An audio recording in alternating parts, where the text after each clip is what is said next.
to Code Pink's summer series, Challenging Zionism in Our Schools. I'm Marcy Winograd. I coordinate Code Pink's Drop the ADL, Anti-Defamation League campaign, and I co-produce Code Pink Radio. And with me, co-hosting is Janine. Hi, everyone. I'm Yes. Janine. And Janine is our Palestine campaigner at Code Pink. So let's get started. Janine, why don't you do the norms? Awesome, amazing. Hi, everyone. Welcome. Thanks so much for taking a time out of your Tuesday evening to be with us today. While everyone is kind of just trickling in for the first few minutes, please go ahead and introduce yourself in the chat, your name and your location. And also, please remember our norms. Just have Zoom etiquette, be respectful. This is not a debate, it's just merely a discussion. Be kind, be curious, and be ready to take action. Also, please stay muted. We record and live stream these classes, so the entire workshop is online and posted on our website. If you don't want to be included in these recordings, please stay off of camera and post your comments and questions in the chat. But yeah, thank you so much. I guess I can also just kind of go ahead and introduce the session as well. Thank you everyone for joining today. Today's the second workshop session on how we can challenge Zionism in schools. Like Marcy mentioned, I am your co-host and joined with the amazing Marcy, who basically leads all of our Palestine education work. So, you know, she's really a powerhouse in all of this stuff. And this workshop really aims to teach anyone attending how to fight back against institutions like the Anti-Defamation League in their attempts to promote Zionism and anti-Palestinian sentiment in the U.S. education system. In collaboration with educators, artists, and movement leaders, this four-part workshop will equip you with the tools to push back with powerful resources rooted in Palestinian history, culture, and resistance. So yesterday we kind of laid a contextual framework. We learned about the history of the ADL and its roots in settler colonialism, and some way that educators are fighting back, like with the Teaching Palestine curriculum by rethinking schools, which was all sent in the resources that Grace had sent out this morning, but it's also on our website if you do ever want to look into that. But today's workshop will focus on how to implement more holistic, inclusive education about Palestine, kind of outside of the classroom, more like SJP clubs, extracurricular things that you can do with your students to keep that education going. And I kind of just wanted to mention something that will ground us all in the fact that like we are in a time where educators and students alike are being targeted for Palestinian activism.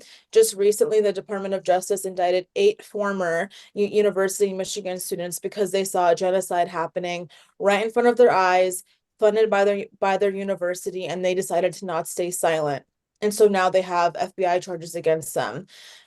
So we are like truly living in real time, and we're seeing the US and Israel working together to suppress activism with fear, but we have to fight back against that useless tactic. So today we're trying to really empower our students to speak out for justice and equality in this world. And the first step, which their courage blossoms, is in their schools by the educators that they look up to. So I'm going to hand it off to Marcy to introduce the amazing people that we have speaking today and the rest of the programming. Wonderful. Thank you so much, Janine, our Palestine campaigner at Code Pink. And shout out to Grace Sigelman, who is navigating the technology for us tonight and holds up half the sky, or maybe the whole sky, at Code Pink. Tonight, we have 3 outstanding presenters. I'm so excited. This is about changing the culture in your schools, about organizing within your unions, and about engaging parents. So first, we have Merrie Nijimy. I'll give her a proper introduction in a minute. She has to run after a little while, but we're really fortunate that she can spend about 20 minutes with us. And she'll talk about union organizing. And then we have Laura Pinho, who's a good friend, and she teaches dance at a high school in Los Angeles and also supervises the SJP club. She'll talk about how to organize those clubs. And, you know, they should be, of course, student-led. We also have Colette Cavanagh. We're very thrilled to have Colette. She is the education director at the American Arab Anti-Discrimination Committee, the ADC. So let us begin with Merrie. Merrie Nijimy is the former president of the Massachusetts Teachers Association, co-founder of Massachusetts Rank and File for Palestine, and co-founder of the Educators for Palestine Caucus in the National Education Association, the largest teachers union, really the largest union in the country with 3 million members. Welcome, Merrie Nijimy. Thank you, Marcy, and thank you for Code Pink for this really critical and actually really exciting week long of programming. So I'm going to talk about a couple of things. I'm going to talk about how to get ready to teach Palestine through organizing, and then I'm an elementary school teacher. Typically, when we talk about teaching Palestine, we think about the upper grades, middle school, high school. I'm going to try to cover all three levels: elementary, middle, and high school. And I'm just going to cover 4 areas. How do you teach culture in 4 areas? But let's actually start. Before you get started, prepare yourself. Expect that you're going to have complaints, either minor or major, right? You may have a major Zionist campaign lined up against you, and line your people up. Who are your people? They're your union. They're your coworkers. Don't do this alone, right? Find coworkers who also want to learn how to teach about Palestine, and you do it together. Line your community up, line your civil rights organizations up, line your union up. Get everybody on board to be prepared when you start that there's going to be backlash, no matter what you try to do. Even if you try to simply teach Palestinian culture, it's impossible to teach it without getting into the history of Palestine, because Palestinian culture is about how deeply rooted Palestinians are to their land, which then translates culture as resistance. And there isn't a children's book that has been written by a Palestinian that doesn't somehow talk about the history of Palestine, the Nakba, expulsion, displacement, etc., but in very appropriate ways. And sometimes these books just touch upon it.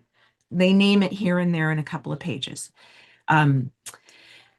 Understand anti-Palestinian racism. That is key in your fight. I'm going to put some links in the chat, but the Institute for the Understanding of Anti-Palestinian Racism has a framework.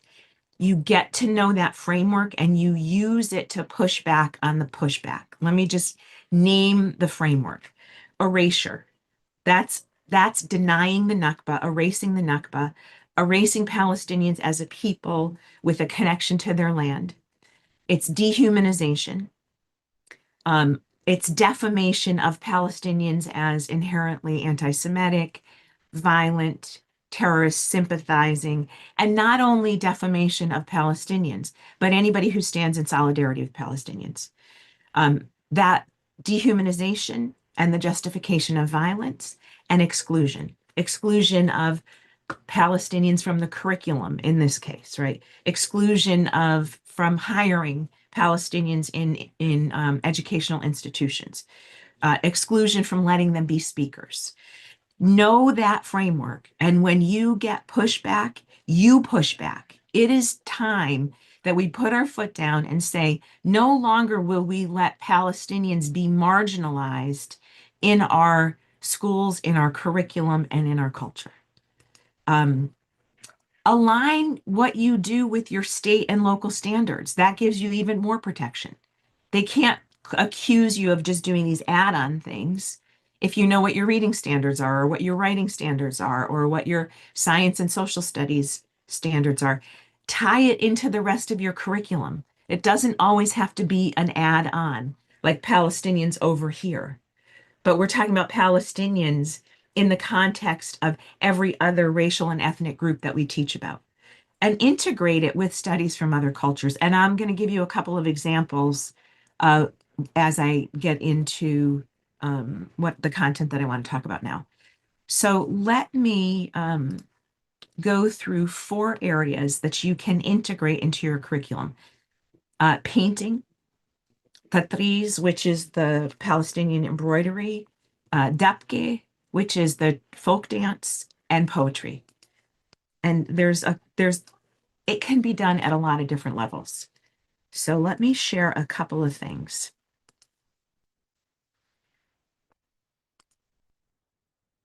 Okay. Malak Matar is a Palestinian painter. She's young, she's now internationally known, and she's won several awards, and she has exhibits in Great Britain. She started painting in 2014 when she was a little girl growing up in Gaza, before the genocide started, but other forms of war and violence. She has this amazing style, and you can actually use her work with elementary school all the way up to high school. These are some examples. If you're an art teacher, you can use her art in art class. But if you're a classroom teacher, you could really display her portraits and really get kids to look at her style. What do you notice she does as a painter? How does she fill the space? How does she use color? How does she use design? What does it tell you about being Palestinian? What are the symbols of Palestine that you see? And if kids don't know what the symbols of Palestine are, well, here you're learning symbols of Palestine. And then when I was an elementary school teacher in the classroom, no matter what I've taught kindergarten, first, second, and third, we always did self-portraits at the beginning of the year. So how could we use the style of Malak Matar to do our own self-portrait once you've analyzed her style? So that's one way to bring in painting. And of course, there's so many other Palestinian artists, but she's new and she's young, and it's really, her work is so vibrant and stunning. I will there's also this link here, and I'm going to put all these links in the chat. This is an interview with her, just written. It's not a recorded, but she talks about the things that she thinks about when she's painting. So she's not necessarily talking about being a Palestinian painter. She's just talking about what artists think about and what artists do.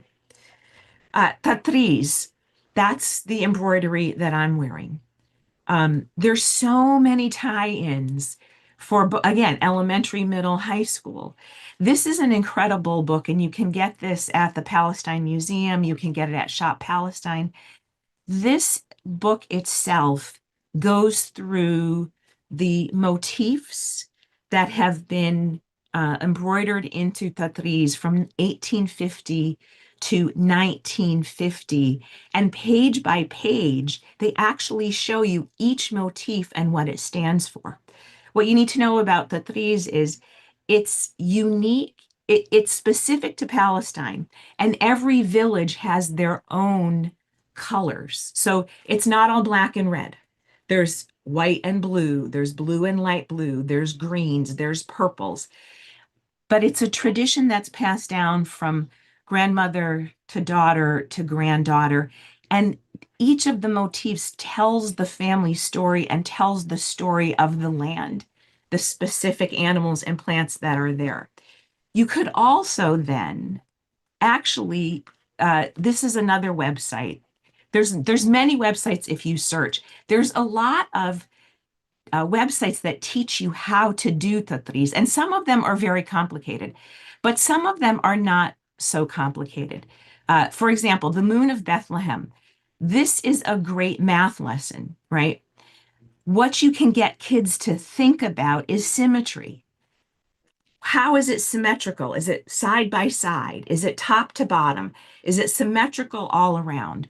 When you actually look at the stitching, you see rows of three. Everything is in a row of three, and then it's repeated. And then you see the pattern, black, red, et cetera, et cetera. You could give kids small pieces, your graph paper with very small squares, and have them first try to replicate some of these patterns after you've done the analysis of the geometry behind it. And then you could actually take kids out into the schoolyard. And you could ask kids to observe. Once they have a deeper understanding of what the meaning of tatriz is, get them to observe things in nature. And how would you create your own motif? Be careful that we're not co-opting it as tatriz, but we are doing what all indigenous people do. They embroider. And again, put it in the greater context. Look at embroidery from Mexico, from Guatemala. Look at the kente cloth. Look at patterns from around the world and do the same kind of study and just situate Palestine as one of the many, right? And then you take kids to notice things in nature and you ask them to start thinking about how would you turn this into a pattern that represents who you are in the place where you live. So Dupke is amazing. It's a folk dance. Dupke actually was developed in the Levantine area. So the Levantine area is Syria, Lebanon, Palestine, Jordan. So it's mostly unique to, and there's some forms of Dupke in other parts of the Arab world, but it started in the Levant. And so start by showing kids. UNESCO, which is the United Nations Educational, Scientific, and Cultural Organization, it's a UN organization, they have a good primer with a video about the history of the Dupke. There are, if you go and search, you can find 1 million videos of the Dupke. Start by showing kids the Dupke.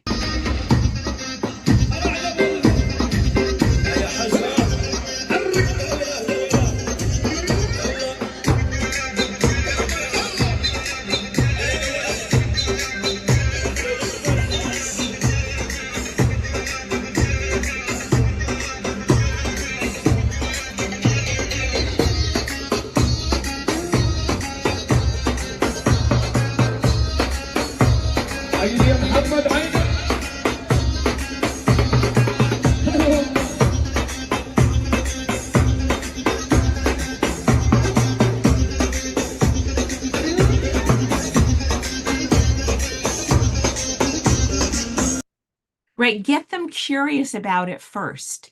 Get them to ask the question, what is it? How do you do it? It's high energy. It's similar to other forms of dancing, right? So you could get them excited first by showing it to them, and then you could actually get them to do the research, right? Get them to research what is the history. What are the different styles of Dupke? Again, put it in a broader context. Research folk dance across the world. What are the similarities? What are the differences? Direct kids to sites where they actually get to see it. And in some places, you may live in a community where there are Arab Americans or Arab cultural centers, and you might even bring Arabic dancers in to teach the Dupke or to do a whole school assembly. The other thing that's going to be risky is to actually talk about Dupke as a form of resistance. This Instagram site, to me, is remarkable. This is Gaza.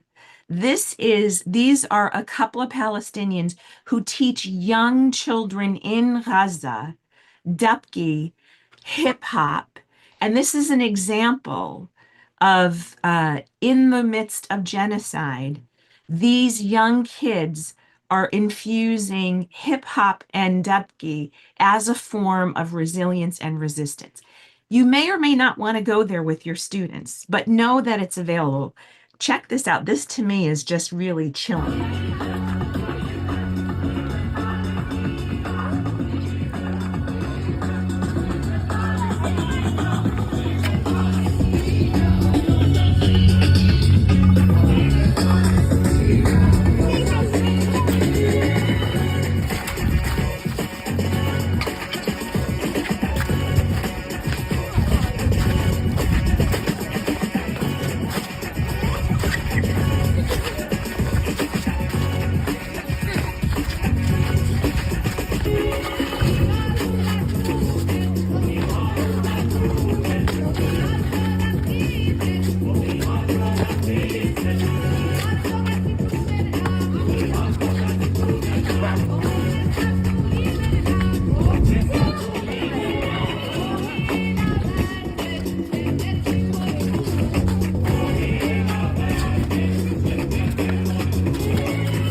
So dance is resistance, no matter what culture you're from. That's another way to go.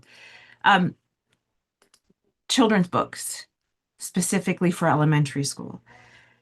Every single one of these does talk about, in some ways, the Nakba, but not as necessarily the major focus.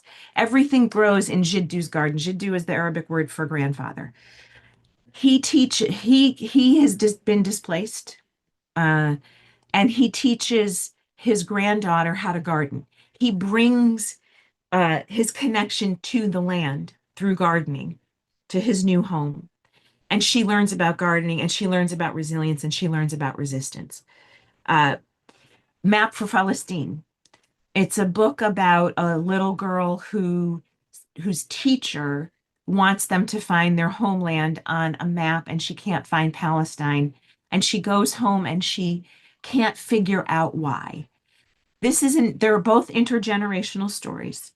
Uh, she turns to her grandparents who tell her story of who she is. But the central theme is you don't need a map to know who you are, right? So the stories are about relationships and who you turn to when you're in need, when you're feeling sad, when you're confused, when you need support.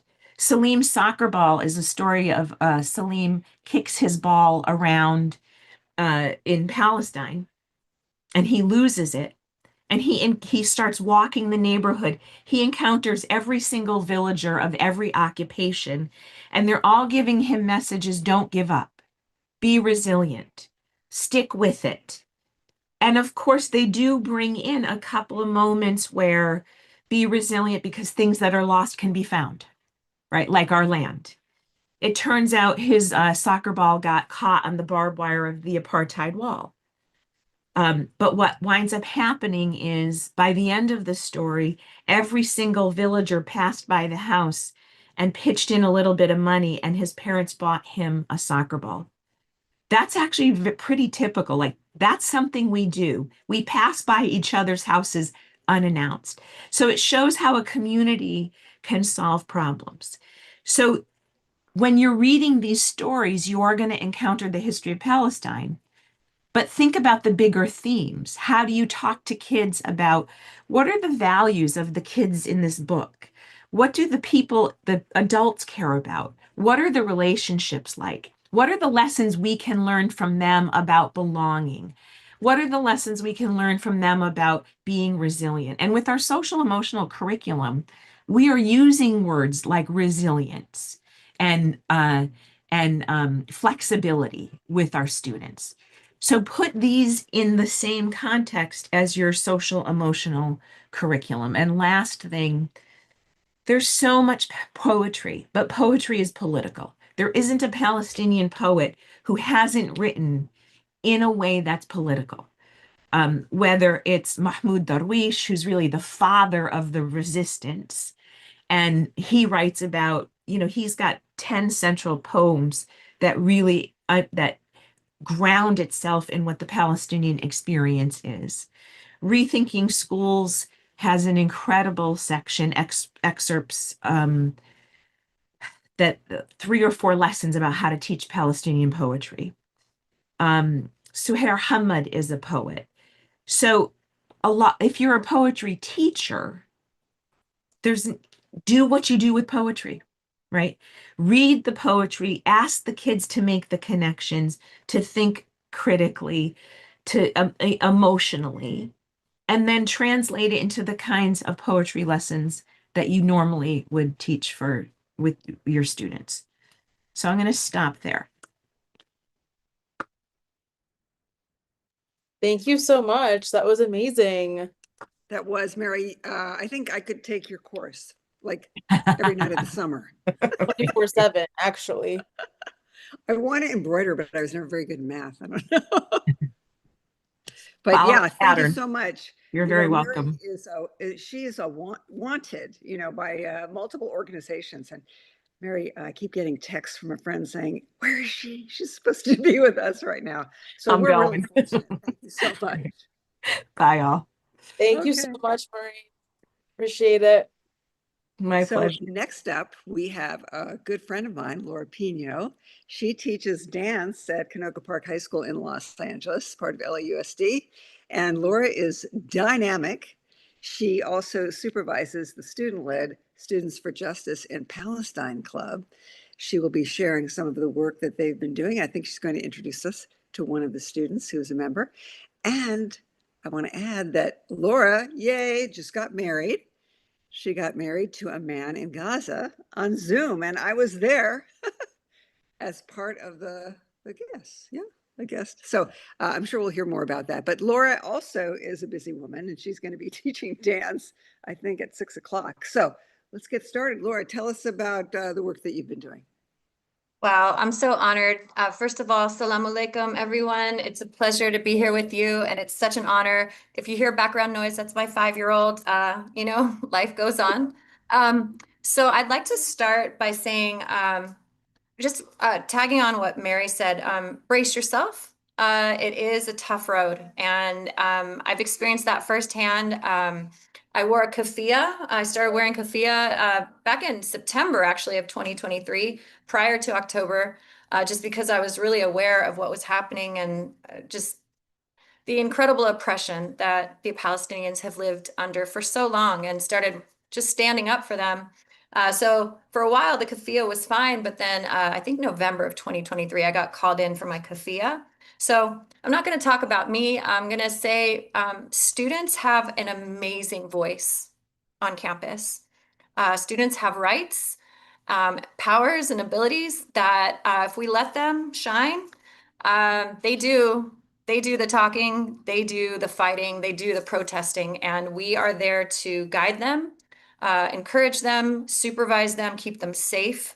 But that is the role that I have found as one of the co-sponsors, actually, for the Students for Justice in Palestine Club at Canoga Park High School. So I'm going to share with you, I'm such a teacher, I realize I'm numbering my PowerPoints.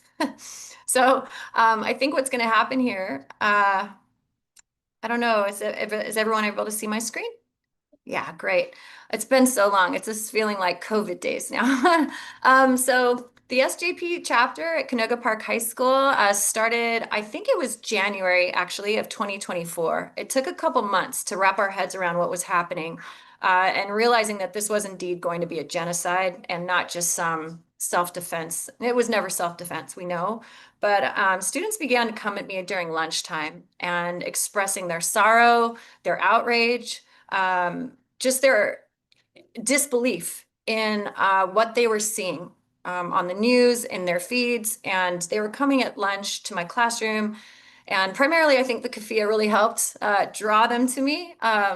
And they just began talking about their frustrations, their sadness, their grief, their outrage. And this now carried into what became our Students for Justice in Palestine Club. I spoke with these students. I said, hey, what do you want to do about it? And I'll introduce my first club president to you. She's here with us, Zura. I'll introduce you after I give you a little sample of her wonderfulness. So she became the voice of our club, and she started doing protests at lunch. And these were, again, student-led protests where we supervisors just kind of backed up a little bit and we let the students do the protesting. And boy, did we get some in hot water for this. But again, there was really nothing that the administration or any teachers that were upset could do, because students indeed have the right to do these things on campus. So I don't know, Grace, could you play a clip, or would it be easier if I played the clip from the protest at lunch? I got it. 1 second.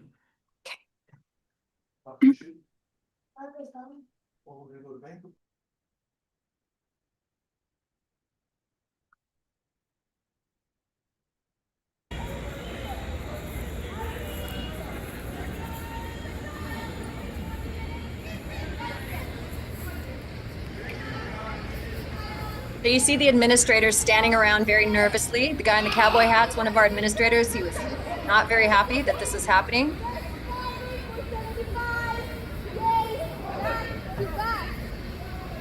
I want you to listen to me and understand. This is an ongoing genocide. Exactly what happened in the Holocaust. Okay? Exactly what happened in the Holocaust.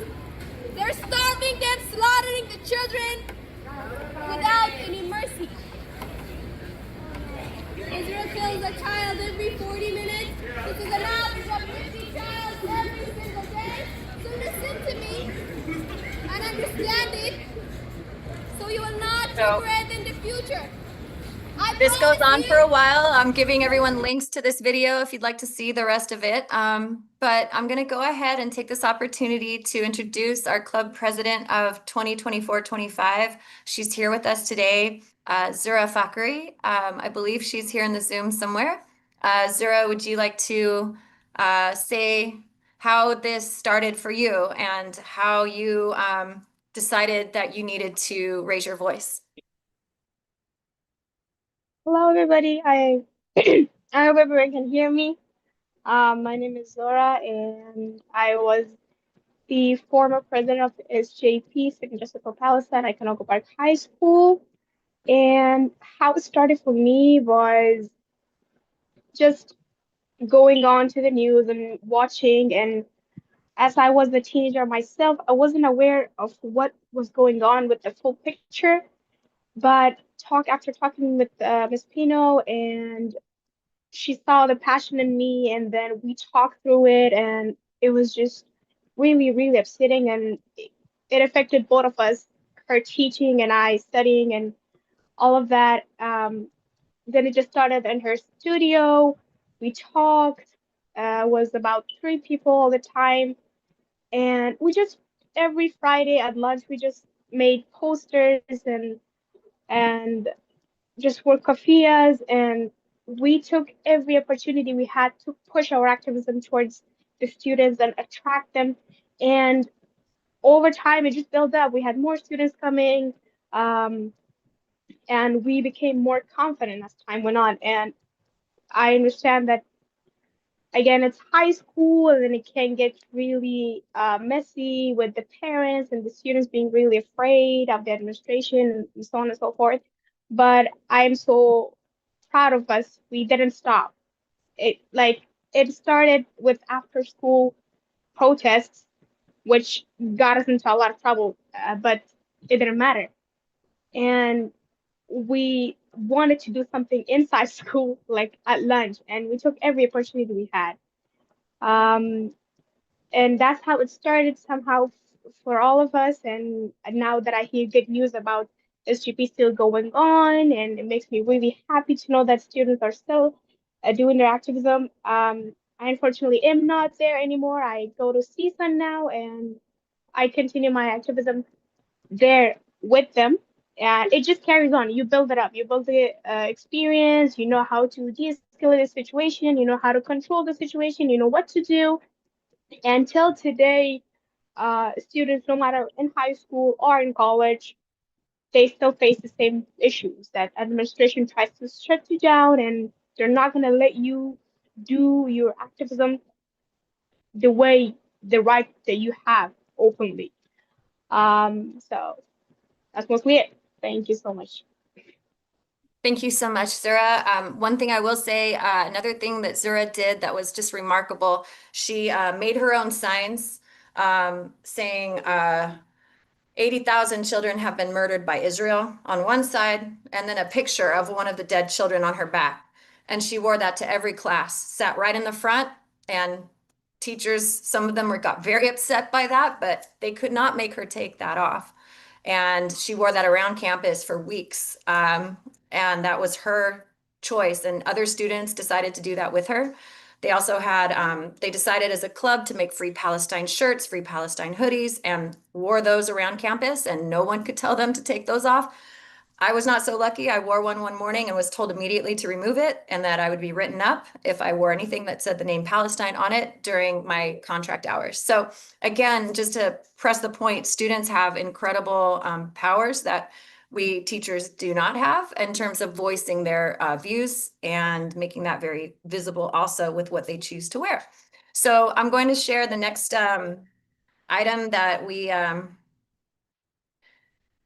another thing that we did on campus was Zura talked about the signs. I don't know if we have time.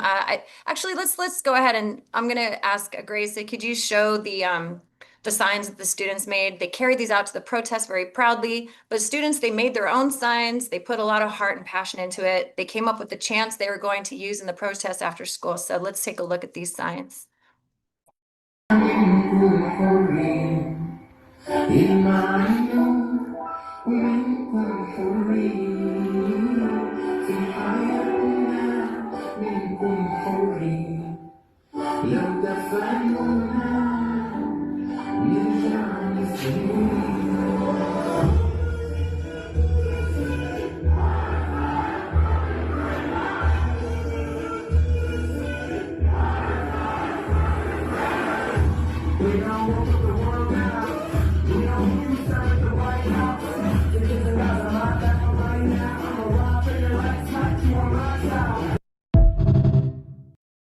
I especially love that last one, not a dime for Israeli crime.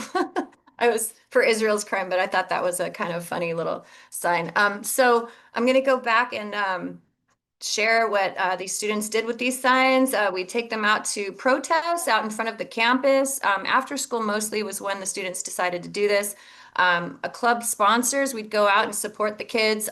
There were some times where we got confronted by Zionists. It was rather frightening. And so we would pull the kids back onto campus very quickly. We just did not allow them to have those encounters because those were borderline physically, they could be dangerous. There were times when cars would drive by and throw things at the students, and so we definitely had to be very careful with it. But there were a lot of times where we got a lot of support, people driving by honking for support, and more. The more we did it, it was regular. We got more and more support from the drivers, and we would distribute literature. The students would distribute literature at that time about what was going on in Gaza. We joined larger actions. So this is what the slide is showing. We would sometimes join larger protests. This right here is Palestinian youth movements.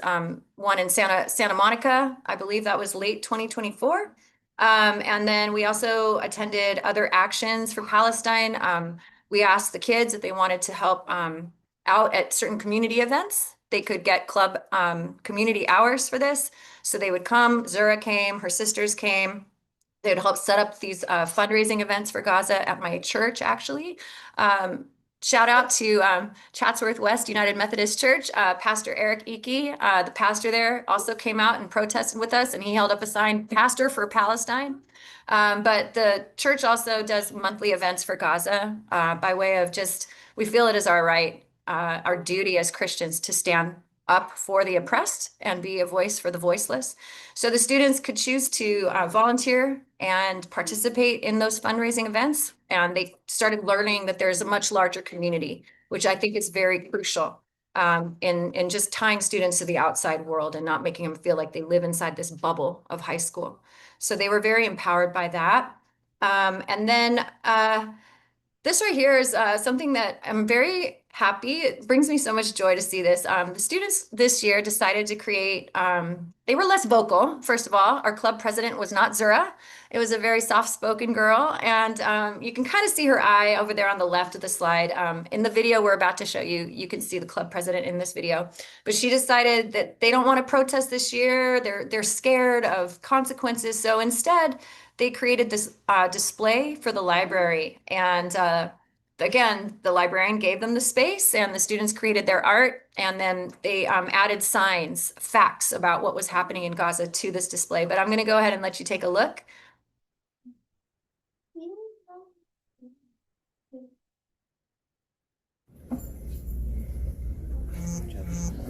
So this is basically rubble from our own campus. They're just completely taking buildings down. So I just went out with a bucket, got a bunch of the debris, filled up the bucket with debris, brought it to the kids. Edie Pistoli, who's here on the Zoom today, she is a retired art professor from CSUN. She came and helped the kids make the clay figures that you see here.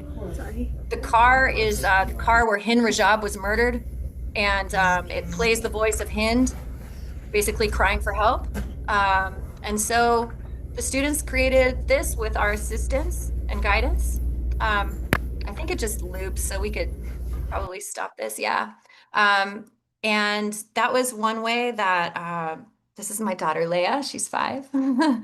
That was one way that the students really, the more reserved kids got their voice out by just, again, being able to show through their art, their passion and their outrage for what was happening in Palestine. We put signs, they researched facts, they printed them out, and that display also had signs that just said over 200 journalists have been murdered in Gaza. Humanitarian aid workers and ambulance drivers have been murdered in Gaza. So all of the kids rallied on that and found out facts and were able to put those on the display. So let me show you one more before I go. One of the dances that I was able to teach in the course of my semester. I have a lot of creative freedom as a dance teacher. So I also taught an Israeli folk dance, to be fair. So in this recital, the students who wanted to, they could choose any pieces: hip hop, house, cultural dances ranging from Latin dances to Palestinian. This one's one of the options. And so this is one of the dances that was actually the most popular piece in the show. So I'll give you a chance to watch a little bit of it.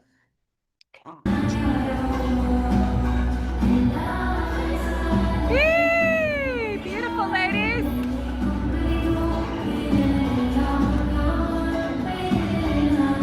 Let's do this. Woo!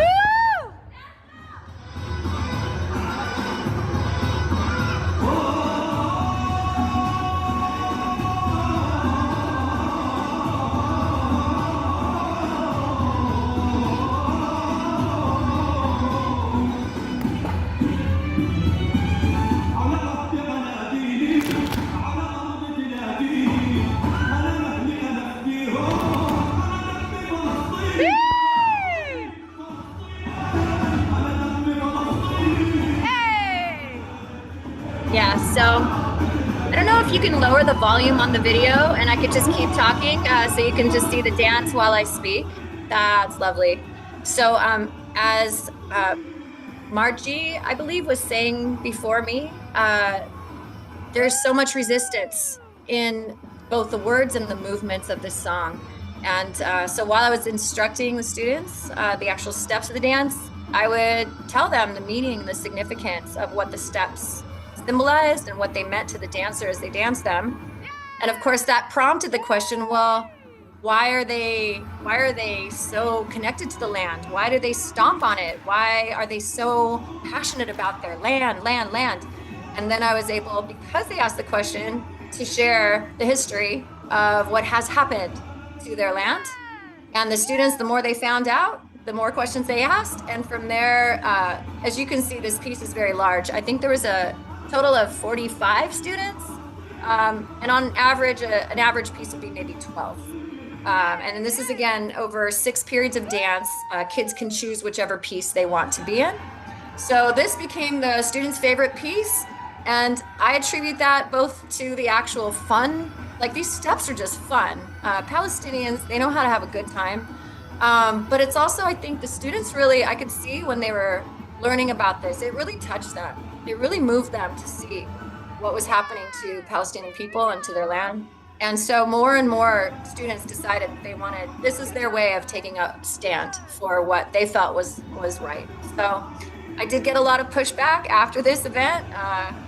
A couple teachers complained, and then it became a thing where the administration wants to now preview the show before every event.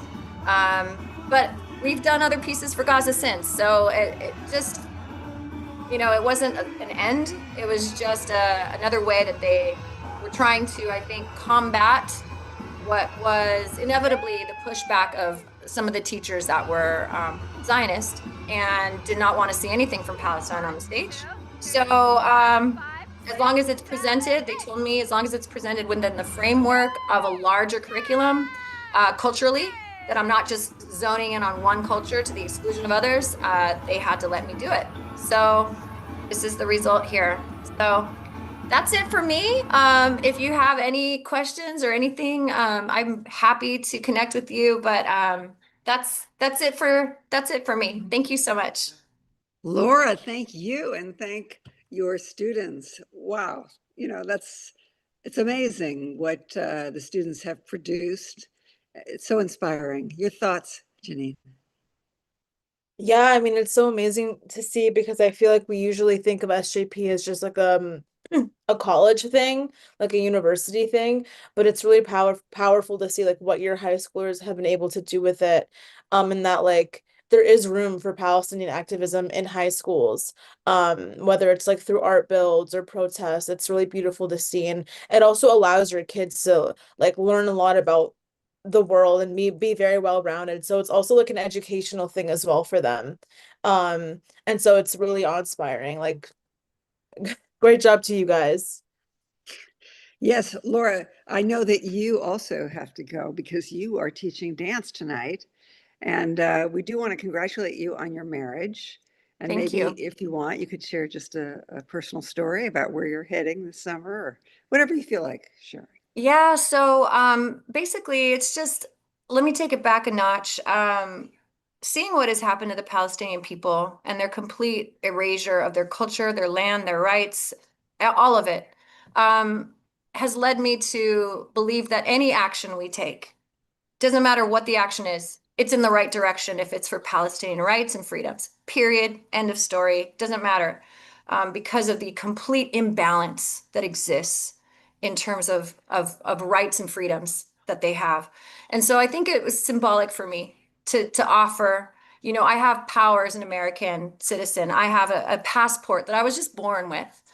And how can I live in this world if I don't make every effort to equalize the playing field on whatever way that I can, really, on whatever way that I can. And I just see that, I mean, all personal feelings aside, that for me was the motivating issue was I cannot accept this. It's unacceptable that these people have no rights to travel, no rights to land, no rights to anything, not even citizenship now.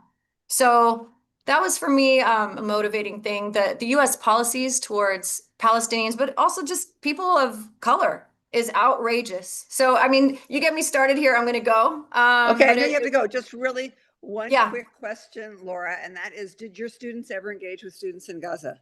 Yes, they did. One of our beautiful highlights was zooming in with the kids in Gaza. It was evening there, but they managed to be on the phone. And we got videos ever since, but it's Gaza's Little Olives Elementary. It was a grassroots movement, and my kids there are zooming in with these kids and making videos for them, sending them cards, sending them well wishes. And the kids there are just, they love it. They send videos back. And it's just so beautiful to see the connection between kids here and kids there and the empathy that exists in these students' hearts. Really, I think it's necessary to bring these worlds together for a lot of reasons. So, yes. Well, with that, we know you have to go. Thank you so much, Laura. And Thank you so much, to your Marcy. students for sharing this Okay. with us. It's Yes. incredibly inspiring. Thank you so much. Of course. All right, on to the next. Thank you so much, Laura. Now on to our last speaker for the night. But last but not least, definitely, and a great way to kind of close all this out, where we're talking about activism in schools and also just like teaching kids Palestinian culture in a way to teach them about resistance against Israeli occupation and genocide. You know, obviously there's going to be pushback. So it's great that we have things and organizations like the ADC, which Colette is a part of, which who was our last speaker. So I would love to welcome Colette Cavanagh to kind of close us out today.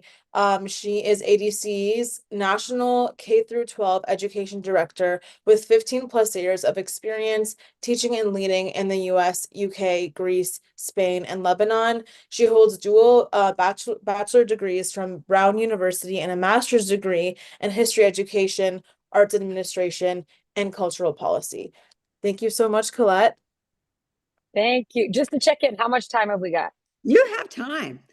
We're not Okay, gonna rush you. we're good. We're good. Technically All have right, it. amazing. Yeah, Okay, you're cool. All right. So, thank you very much. Those are two amazing acts to follow. I'm going to share my screen here. So I am a former educator as well. I used to teach 6th to 12th grade history and geography. And then I moved on to the ADC, actually was inspired to do this work because of pushback I received when it came to teaching about Palestine. So today what I'm gonna, oops, I don't want to do that. I want to just do slideshow. Let's see. All right, can everyone see the slides? We're good. Yes. Okay. Thanks, Jean. So I just want to talk about teacher engagement, tips on bringing content on Palestine into your classrooms. And then I also want to touch on family engagement, which is different ways in which families can help increase representation on campus and help protect their children and other students at the school. So first, for teacher engagement, I know that at the very beginning, Marcy actually mentioned the Teaching Palestine book from Rethinking Education. This is actually a quote from that particular publication. And it talks about how the K through 12 curriculum across the United States teaches children what is important, what knowledge matters, and crucially, whose lives matter. But silence is also a part of the curriculum. What is missing from school tells young people what not to consider, what not to question, and whose lives do not count. Palestine has long been one of the great silences in the official curriculum. Palestine matters. We need to teach Palestinians history, stories, struggles, and aspirations, and this does not have to come at the expense of silencing or erasing others' stories. I think that's kind of a fitting quote to begin with, because one of the things that I've very much noticed in the work that I did as a teacher, and also in this work that I'm doing with ADC as education director, is how much it's completely absent from the curriculum, which I know we all know, and that's why we're here. So my first tip for teachers, if you don't already have an education or background on Palestine, educate yourself. These are just 4 books. There are so many more resources out there. I don't want to go into them too long, but Norma Shullah's book, Palestine, A 4,000-Year History, is amazing because it starts with the end of the late Bronze Age. So it's going back to around like 1100 BCE, and then it goes up to the present. So if you want to bring this into history classes in any way, if there's any history teachers out there, this is an amazing resource. And she cites her sources thoroughly throughout the book, every chapter. So you have additional citations that you can draw on. Teaching Palestine, it sounds like you guys talked about that yesterday in another session as well, but this resource, I can't stress enough how incredible this is. It has lessons in it. It has book titles. It has ways to talk about Palestine with small children. If you have kids who are coming into the classroom to talk about stuff, it breaks down the phrase from the river to the sea and the history of that phrase. So it gives you a lot of good background knowledge and arguments to sort of fight back if you get pushback to what you're teaching. And I want to reemphasize what Merrie said. That's near inevitable. So you need to prepare yourself for that. Understanding Palestine and Israel and Genocide Bad are 2 books by anti-Zionist Jewish authors. Phyllis Bennis's book, Understanding Palestine and Israel, is excellent. I know teachers we are overwhelmed and overworked and underpaid, and you don't have a ton of time to do all of this research. And this content is missing from the curriculum. If you didn't learn it on your own, you didn't learn it growing up. If you grew up in the US, it just wasn't taught. And it now is on you to learn this information that's not in the textbooks. Understanding Palestine and Israel is, I think, an accessible read in some ways because it's the way that Phyllis has laid out this book is she has questions and then she has common questions that you get, and each answer is anywhere between a paragraph to max about 2.5 pages in the book. So you can read the book in smaller bites if you need to, and you can get some great background info that way. And then Sim Kern is an amazing anti-Zionist activist, and their book is a very engaging read. If you don't mind the occasional F-bomb or curse word that does pop up in there, it's very much written the way that Sim speaks, which is incredibly engaging. They were an educator as well, I believe middle school. And so the writing is very engaging and very accessible for teachers in that way. And it goes through a lot of the arguments that are made to challenge people who try to speak up for Palestine and speak about Palestine, breaks them down and breaks down ways that you can respond to them. So it's also an excellent way to sort of prepare yourself if you're a teacher going into those situations and you're worried about those different kinds of conversations. I next want to talk about content for your classrooms. And I want to reemphasize something that Merrie said as well. Again, going back to the fact that you need to expect to be challenged. I also experienced this myself. And one of the things that Merrie said that I think is very important was to line your people up. Try to find a team of people who can support you. This can be when Zionist families come for you, if other educators come for you and you are targeted for teaching about Palestine in your classroom or uplifting Palestinian voices in your classroom, it can get very intimidating and it can get jarring. But if you have support, that can change everything. If you can find other educators at your school who are allies or who are also teaching about Palestine, that's huge. If you are fortunate enough to be able to get administrative support, that's also incredibly important. Like Merrie was saying, look to your teachers' unions and also look to families and students. One of the things that we've seen when teachers have been targeted is that when families and students come forward to speak on the teacher's behalf and stress the positive impact that they have had and reiterate what they've experienced in their classroom in their own words, that's made a huge difference for the schools. Often when they receive a ton of pressure from outside forces or from different families who are for some reason offended by even the mere mention of Palestine, having that support and those groups come into the teacher's defense can be enough to calm that aggressive attack in that way. So that's incredibly important. Also, always cite the teaching and learning standards that you are fulfilling with the content. Cite it in your notes. Sometimes teachers can get public records requests for different reasons. That can happen to the whole school. Just make sure that any materials that you have regarding Palestine that are saved on your work computer or any notes that you have about your lessons, just cover your yourself and always have those standards written in there. And there are so many ways to incorporate this content into all different subjects. These are just a few examples of things that you could bring in to history classrooms, English classrooms, even some science classrooms. Young Palestinians Speak is an amazing book that has short quotations from children who are living under occupation in Palestine. It's an amazing primary source. And because they are quotations from children, it's something that students can really relate to because they're coming to people who are their own age in a very different situation. And so it's a great way to bring perspective. And those quotations focus on a number of different topics. So if you get the book and you flip through, it's organized in a really clear way. You can find quotations relevant to different topics you want to teach. Against Erasure is an amazing book that's photos. So again, primary sources, you've got photos from Palestine before the Nakba, before 1948. So that's evidence that Palestine and Palestinians existed. And it shows, it's an amazing showcase of history and culture. That's a great source that you can bring into your classroom and bring that history more alive for your students. Palestine Mapped was just published recently by Interlink Press. It's a gorgeous book. And it has maps of Palestine that stretch throughout different periods of history. As a history teacher, bringing maps in that showed historic Palestine was an excellent way to bring that into the classroom. There are maps dating back to Alexander the Great that have Palestine named and labeled on them. And that's an excellent way to bring that history in. It's very difficult for schools to fight the presence of historical map in a classroom, although they have tried. But that's one place where you are able to get that content into classrooms easily. And again, always cite the learning standards on everything.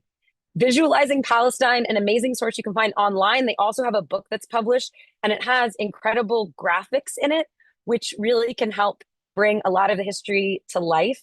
If you are teaching, like Merrie and Laura both mentioned, bringing this history in and combining it with history of other places, finding those parallels is an excellent way to do it and protect yourself a little bit more. And Visualizing Palestine, one of the many amazing graphics it has, all of which come with very detailed citations, by the way, and are free to download online if you don't want to publish the book. Buy the book, purchase the book.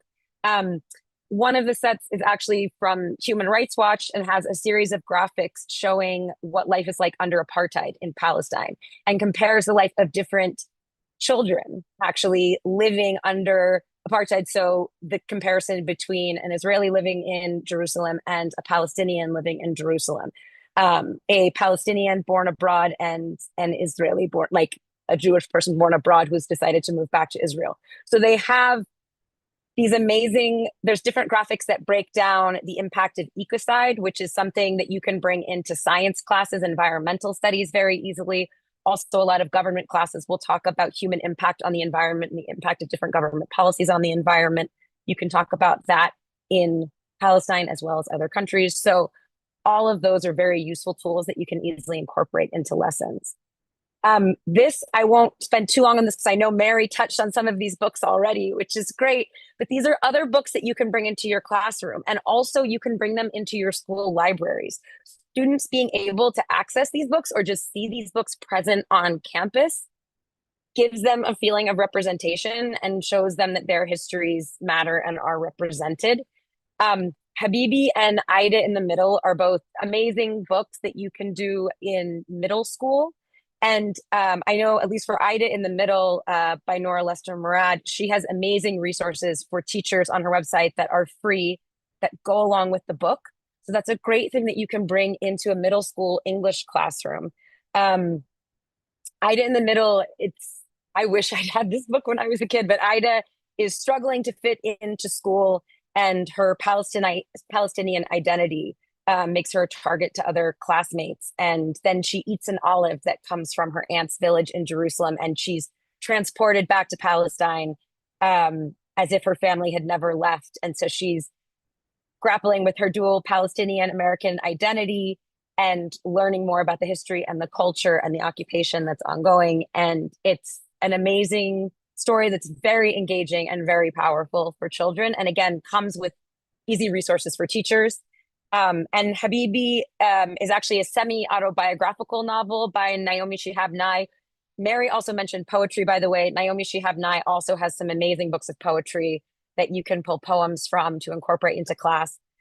This one follows a 14-year-old Arab American girl who moves from St. Louis to Jerusalem, and it's it explores that, again, similarly, the cultural differences and the challenges she faces, and also just it's an amazing deep dive into what's going on in Palestine, living under occupation, and also a celebration of Palestinian culture and identity.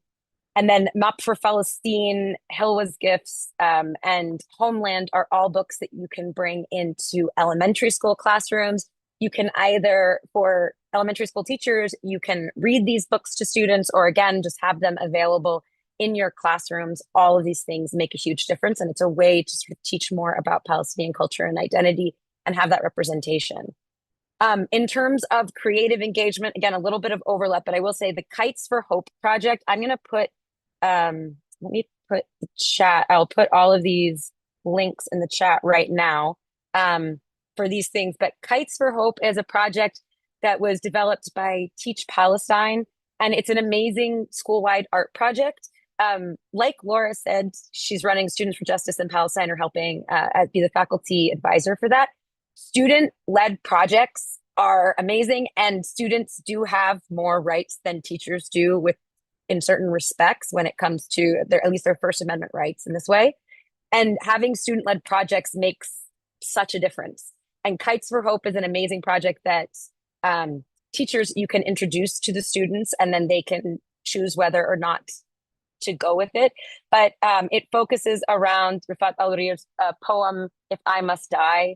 And this is a sample, this picture right here, of what the final presentation can look like. But if you email them, and the email is available through that link, they will send you lesson materials for the whole thing. But basically the idea is that each student gets the story of a specific child who was killed in the genocide in Gaza over the past 2.5, almost 3 years now, and has a chance to make a kite to sort of commemorate that child's life. And then it forms a giant mural. So it's an amazing tribute to those lives, and it really humanizes in a different way the idea that we are not numbers.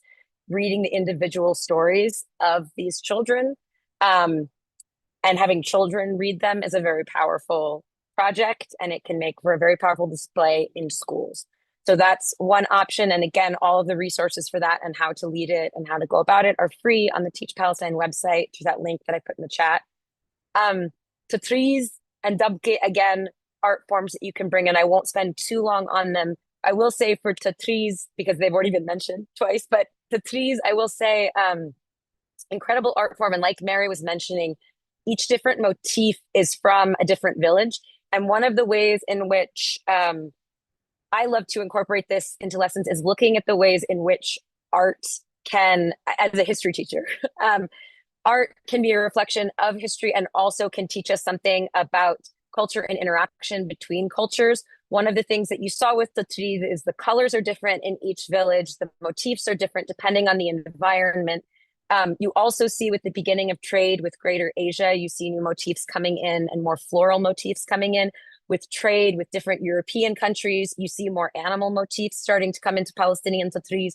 So those are evidence of those different trade connections that were taking place.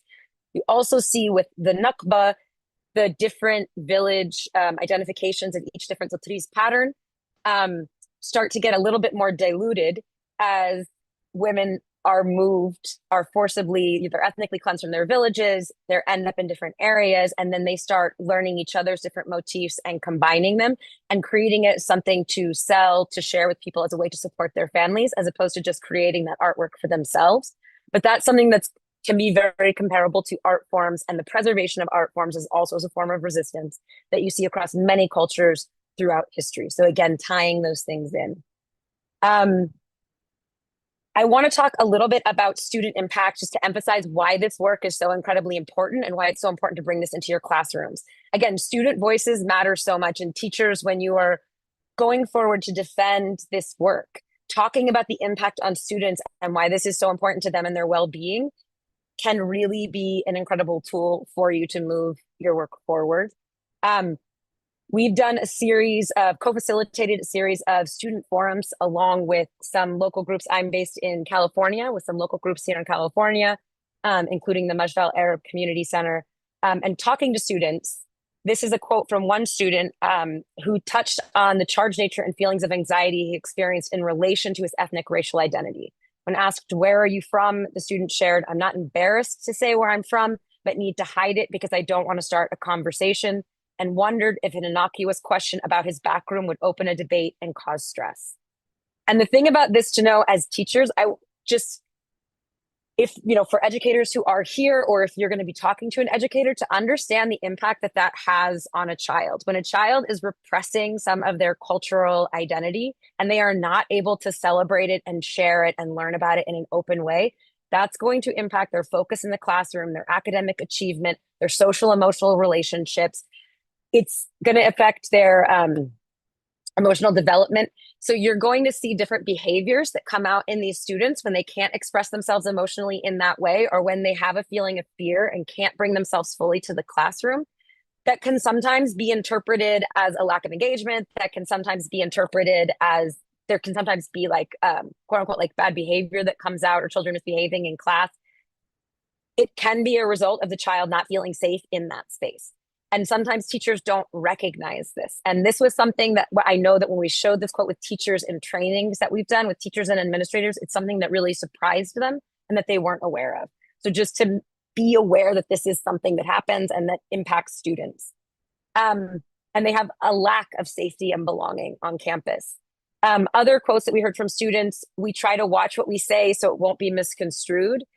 This is specific to Palestine. And also, when I was talking to my friends about Palestine, I noticed they were talking in a low voice. So I started talking in a low voice too, because they must know it's not safe. And again, that feeling, that lack of safety that students are feeling on campus, and the lack of safety. And if teachers are witnessing this, or if they're not looking for it, they may not notice it. And so we want you to look for it and be on the lookout for it.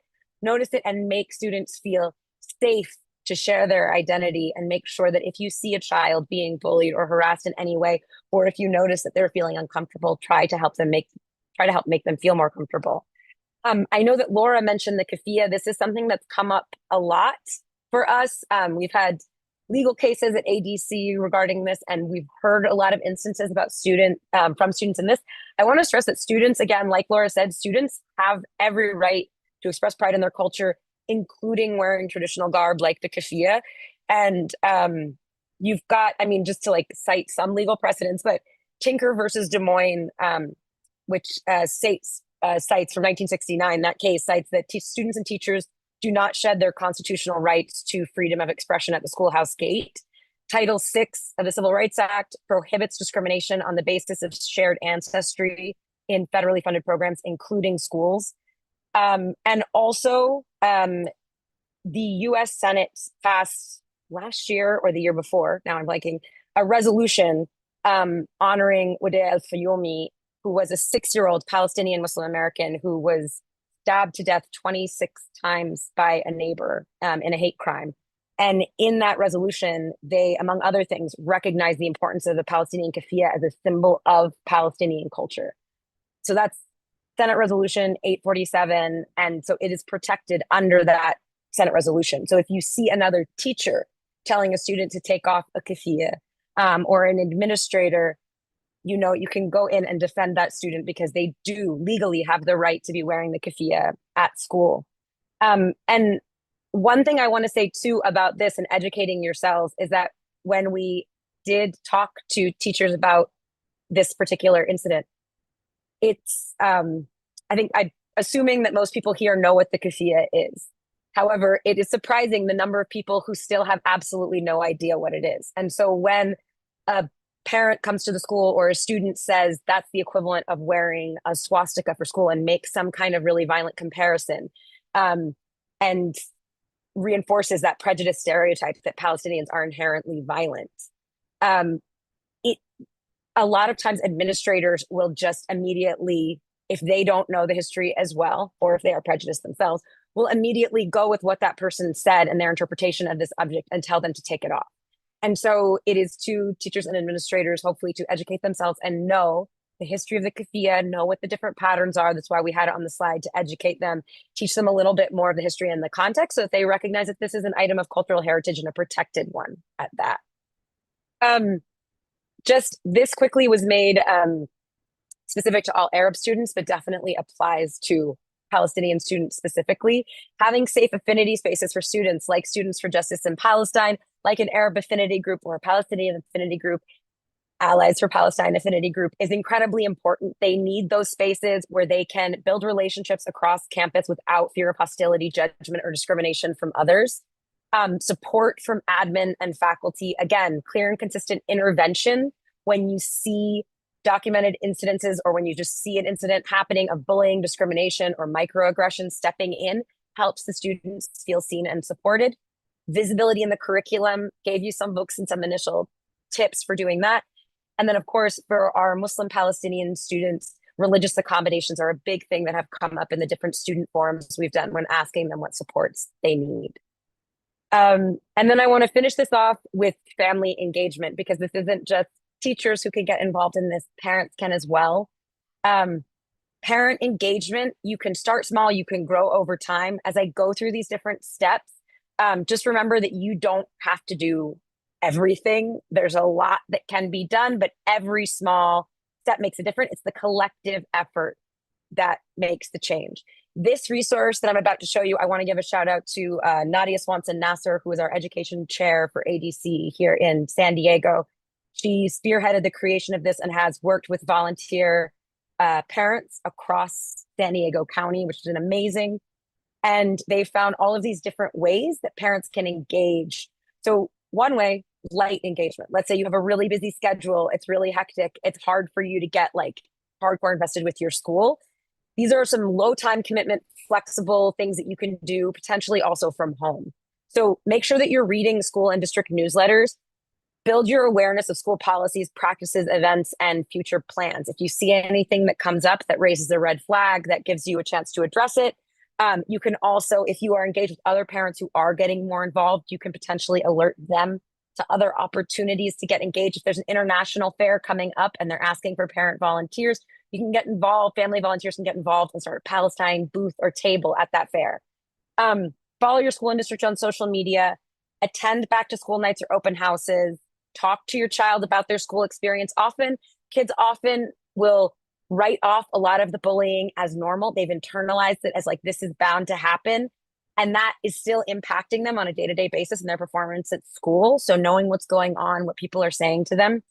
Introduce yourself to your child's teacher and other staff. One of the things that we really stress is building positive relationships with the school community before something bad happens. Be proactive, be a positive face for the community. If teachers need support, if a teacher is teaching about Palestine and needs support, be that parent who knows them, who they know they can turn to for a positive voice. And it will increase their openness to collaborate with you if need arises, if they know you. For moderate engagement, this is where you can get a little bit more involved. Join your parent-teacher association or school site council, depending on what there is. Attend school board of education meetings. Your school board is the one who decides what textbooks are used in your classroom. They will decide on a lot of things that can show up in the curriculum. You need them on your side. Right now, we're talking ADC with our San Diego group here. We're talking to the school board in San Diego about a lot of different matters to try to make sure that we can get trainings into classrooms for teachers, administrators, and school counselors. So we make sure that they know about Arabs, Palestinians as well, and Muslims, and about these different communities so we can teach them a bit more, because they have almost next to no knowledge, a lot of them, how to better support these students and how to better incorporate this stuff into their classrooms. School board support makes that infinitely easier. Volunteer at school events or in the classroom. Again, proactively building those positive relationships, and also just get to know, participate in surveys, forums, or listening sessions. You can get to know the community members. They'll get to know you. That teaches them about, if you are Palestinian, it will teach them about Palestinian history and culture. Even if you're not Palestinian and you talk about your activism for Palestine, it will teach them about it. It demystifies it a bit, and it helps people form different opinions.